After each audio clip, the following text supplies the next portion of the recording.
It used to be cool to drive the nicest car that you could possibly afford, but this sentiment is rapidly changing. New cars and their hefty payments are no longer the trend. Sensible people are now realizing that older, used cars are in. Watch to hear why new cars don't make you appear as cool as you think. It's actually just the opposite. My name is Chris, and I help teach people about money, personal finance, and investing. If you're interested in improving your financial future, make sure to subscribe to the channel and hit the like button if this video is helpful. According to Experian, the average new car payment is an astronomical $738 per month. Between higher interest rates, higher prices on cars, and fewer discounts offered by dealers, this number has gotten out of control. Have you ever seen those videos car dealers put out asking their employees what their car payments are? And the answers are always like $900, $1,000, or $1,200? They're trying to make it seem like it's totally normal, like everyone's doing it, so why not join the club? But let's be real here. This whole normalizing crazy high car payments game, it's a sneaky trap, because while they're busy making it seem like everyone's cool with forking over half their paycheck for a car, the reality is hitting folks hard. People are drowning in loans they can barely paddle out of, all for the thrill of riding in a shiny new set of wheels. We need people to know that it's okay to say no to that shiny car if it means staying financially afloat. It's time to break free from the illusion and start making smarter choices, one car payment at a time. It's almost like we've collectively bought into this idea that sky-high car payments are just part of adulting.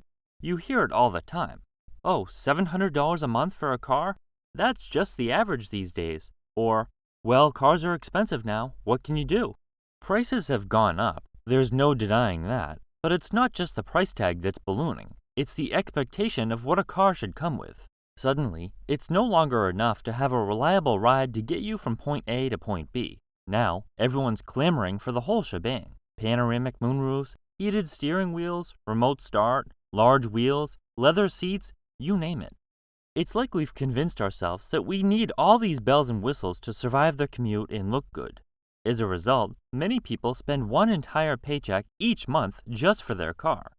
Are heated seats and a fancy infotainment system worth sacrificing a huge amount of our paycheck every month? Even the more budget-friendly models nowadays come packed with features that would have been considered a luxury just a decade ago. It's time to rethink this whole car-buying culture. Let's get back to the basics and prioritize what's truly important, having a car that gets us where we need to go without breaking the bank. When you start thinking about buying a new car, be aware of all the monthly costs that come with it. There's a whole bunch of costs waiting for you, no matter how you slice it. If you're not bringing in a bag of cash, you've got interest charges to deal with. And even if you are paying cash, you've still got the opportunity cost staring you in the face, meaning you could have done something else with that money instead of splurging on a new ride. Depreciation is another huge one. Basically, it's the fancy term for how much your shiny new car drops in value over time. It's like watching money evaporate before your very eyes.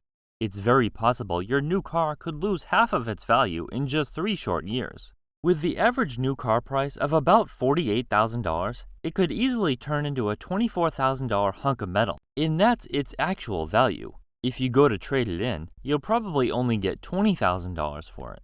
And let's not forget about taxes. Uncle Sam always wants his cut, even when you're cruising around in your brand new wheels. Be prepared to fork over some extra dough there, too. Let's not forget about insurance, either. Sure, those new cars might come packed with all sorts of fancy safety features, but guess what? They're still a pain in the wallet to repair or replace, and the insurance companies charge accordingly. When it comes time to pay those insurance premiums, be ready for some serious sticker shock, as if the prices haven't already risen enough over the past few years. There's one major con with an older car, and that's maintenance costs. However, when you have a reliable car that's well maintained, the overall ownership costs are only going to be a fraction of a new car. By keeping up with preventative maintenance like oil and fluid changes, unexpected issues aren't going to be frequent, and those preventative measures are going to keep your car on the road for a very long time. Even if you have to set aside $50 or $100 per month for these costs, that's nothing compared to a new car payment and the other expenses that come with it. Sure, you might end up with a money pit that continually needs thousands of dollars in repairs, consequently costing more than a new car to own. But when you do your research and choose a high-quality, cost-effective option, the maintenance costs will be minimal. By budgeting for these expenses and reserving a little money each month for these preventative measures and repairs, you're going to be well ahead of the game. The cost difference of a new and used car is of course dependent on many factors, but let's say for the sake of argument, a brand new car costs $1,000 per month, including insurance, depreciation, interest, and every other affiliated cost. If you can get that monthly cost down to $500 per month with a used car, that's a life-altering difference. $500 per month savings equates to $6,000 per year or over $16 per day. That's a lot of money for the amount of time most people spend driving, even more so for those who work from home. Let's say you take that $500 per month savings and invest it into the S&P 500, earning an average return of 10% per year. Over the course of a working career, the investment would be worth well over $1 million, even after adjusting for inflation. Is it really worth it when you can drive a safe, reliable, used car for much less? Let's think about how it looks for a moment.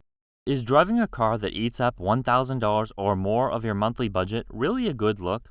When others see you in a fancy ride, are they genuinely impressed by your financial success, or are they silently questioning why you're splurging so much on a car? It's worth considering whether the flashy image that comes with luxury cars truly reflects your financial wisdom. Instead of being wowed by extravagant spending, people might actually wonder if you're making smart money moves, or just living beyond your means to impress others. Compare it to buying a $10,000 piece of clothing or other accessory. Sure, if you're well established and have nothing else to spend your money on, then by all means, splurge on something unnecessary. But if you're fresh out of college or living in a rental home with such an item, you're going to get the side eye from people. Appearances can be deceiving, and true financial security often comes from making sensible choices rather than flaunting your wealth. Before you go for that pricey car in order to look and feel successful, seriously consider if the purchase will accomplish your goal. Prices of used cars aren't the bargain they used to be, but by reducing your wants and focusing on a good condition car to help you get from point A to point B, there are plenty of options. Forgo the fancy features, look for sedans instead of SUVs, and buy one with a few miles but with plenty of life left still. Collectively, these decisions will cost much less than your dream car, or the car you've been tricked into deserving because you work hard.